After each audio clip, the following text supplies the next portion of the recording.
All right, thanks, Tucker. And this is a Fox News alert. Major breaking news tonight on multiple fronts. The Mueller memos are out. Paul Manafort accused of lying to investigators. Michael Cohen will spend significant time in prison. And yet, bad news for the left. No evidence of any collusion, nothing. And what the left is claiming isn't true. We'll prove that in the course of our hour tonight. We've been saying this for months. Trump-Russia collusion has been, remains a hoax. We now have evidence. Meanwhile, disgraced former FBI Director James Comey testified today on Capitol Hill. He wants you to believe that FISA abuse never happened. We're going to show you how his shocking, indignant remarks are actually proven wrong. And we'll also tell you who does need to be prosecuted as soon as possible. It is now day 569 of the Mueller witch hunt.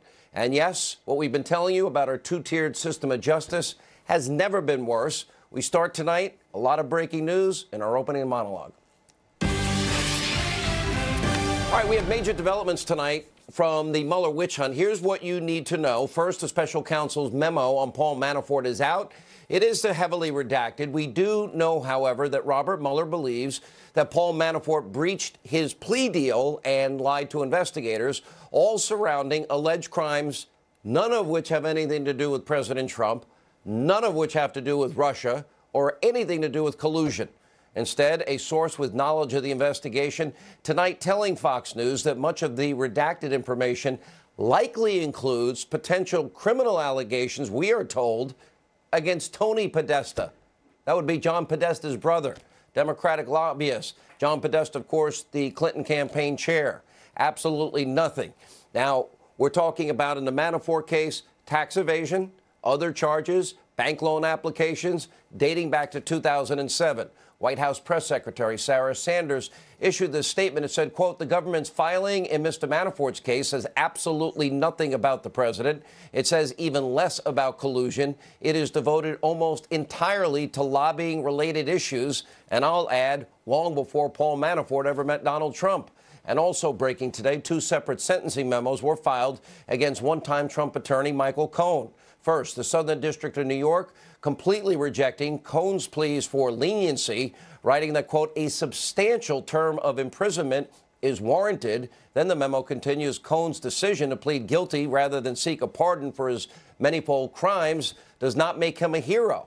In exchange for Cohen's guilty plea, the prosecutors recommended only a slight reduction to the suggested 5-year prison sentence. And meanwhile, the next memo from the special counsel, well, that focused on Cohen admitting that he lied under oath to the federal government, writing, quote, the sentence imposed should reflect the fact that lying to federal investigators, in fact, has real consequences. Let's be clear. The one thing that these two filings have in common, nothing to do with Russia or collusion at all. Zero evidence in any of these documents of Trump-Russia collusion, zero. Now, today, the president, he applauded the ruling. He tweeted, quote, totally clears the president. Thank you. And the president's attorney, Rudy Giuliani, called these findings, quote, complete exoneration of the president. They have nothing. We are very happy about it. And President and Giuliani, they're right about this. Legal scholar Alan Dershowitz, very passionate tonight, echoing a lot of these sentiments, including, by the way, saying, don't ever think about making a deal with Mueller because it's not going to work out too well for you. Take a look. Right now, it does not sound like it's good news for Mueller. It doesn't sound like in Cohen they have found a witness that will give them the key to the kingdom. So far, the only solid evidence that he has provided is the campaign contribution issue, and it's a very, very weak case. Oh, so tonight we have two men facing years behind bars. A third, George Papadopoulos, was released from prison today after serving his 12-day sentence for lying to Mueller's investigators. Meanwhile, we had earlier in the week American hero Michael Flynn. Well, he pled guilty to lying to investigators and will become a convicted felon, but only after his reputation and his finances were totally destroyed. And the question is, for what? When you read these documents, we hear about taxi medallions, fraudulent loan applications, tax evasion, lying about a potential project in Moscow that never got off the ground, and whether they stopped talking about it in January 2016 or June in 2016. Wow, the horror. How will America ever recover? Clearly, an election was stolen by all this information. after months of intense investigations, millions and millions and millions of your dollars spent, seedy perjury traps, legal coercion. We have absolutely no evidence of any wrongdoing by the President of the United States. And then you ask yourself this question: do you feel safer tonight? Do you feel safer that a low-level campaign volunteer, he spent his 12 days in jail for allegedly lying to the omnipotent Robert Mueller? Do you feel safer that an American military hero, Lieutenant General Flynn, that he had to sell his house to pay his legal bills? Oh, the thanks one gets for 33 years of service to his country, 5 of those years in combat. By the way, neither Comey, McCabe, Strzok, or anybody in the FBI thought he lied. But, of course, they put the screws to General Flynn, and he had to compose a lie about lying, and he did it to protect his family and to get out of the mess economically that they were putting him in. Do you feel any safer tonight that Michael Cohen is going to go to prison for a significant amount of time? Let's see, for lying to Congress, lying on a bank loan application, taxi medallion loans, not paying taxes? Do you feel safer knowing that Manafort might spend the rest of his life behind bars because of, again, tax fraud and lies on loan applications? Had nothing to do with Russia years before he met Trump? Do you feel safer that everyone surrounding the president is seemingly targeted and those on the left get away every single day scot-free? Is that the America we want to live in? Take, for example, fired FBI Director James Comey and what we learned this week about him. The Hill's John Solomon reporting we now have email chains that prove that Comey and others in Obama's DOJ, that they actually knowingly committed fraud on a FISA court, and they used Hillary Clinton's bought and paid for phony Russian dossier, the bulk of the evidence in their FISA applications, in their case to obtain a warrant to spy on a Trump campaign associate by the name of Carter Page.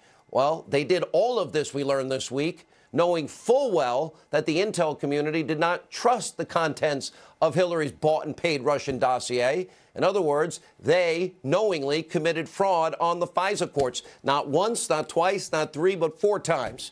Where's that investigation into Jim Comey and Sally Yates and Rod Rosenstein and everybody else that signed on to those FISA applications, giving judges fraudulent, unverified, uncorroborated Russian lies, not telling the judges that it was directly paid for by the opposition party candidate to spy on an opposition party? So today, Comey testified behind closed doors on Capitol Hill. His attorneys allegedly ran cover for him and prevented him from answering any tough questions. And during a subsequent press conference, arrogantly, he's brushing off any charges that his FISA court conduct was wrong and illegal and disgusting. But I want you to think of this. Remember, he's the guy that signed on to that first warrant. That was in October of 2016. But that means he had to verify it was true.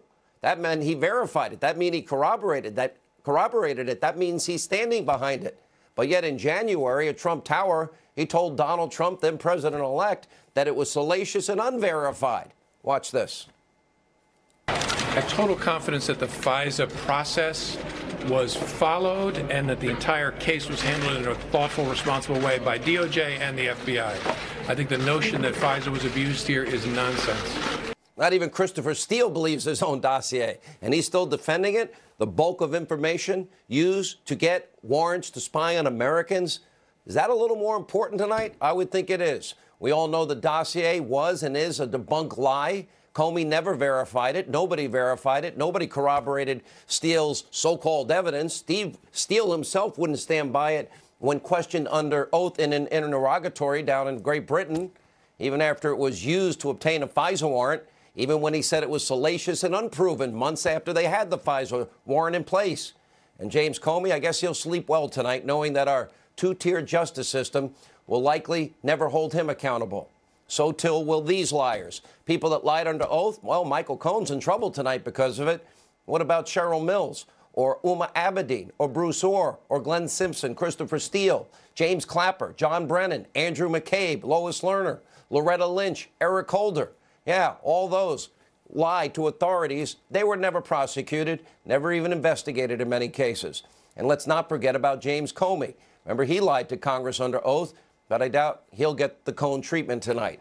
And then you have the king and queen of corruption, Bill and Hillary Clinton, from mishandling top secret, classified information, obstructing justice, deleting subpoenaed emails, acid washing hard drives with BleachBit, busting up Hammer's devices, phones, and Blackberries, leveraging their political positions in order to rake in millions of dollars. The Clintons tonight are perhaps this country's most corrupt politicians, and they have never, ever, ever been held accountable. But that might be about to change. John Solomon, breaking news right here on this program last night. Federal authorities received whistleblower information in 2017 alleging that the Clinton Foundation of a whole bunch of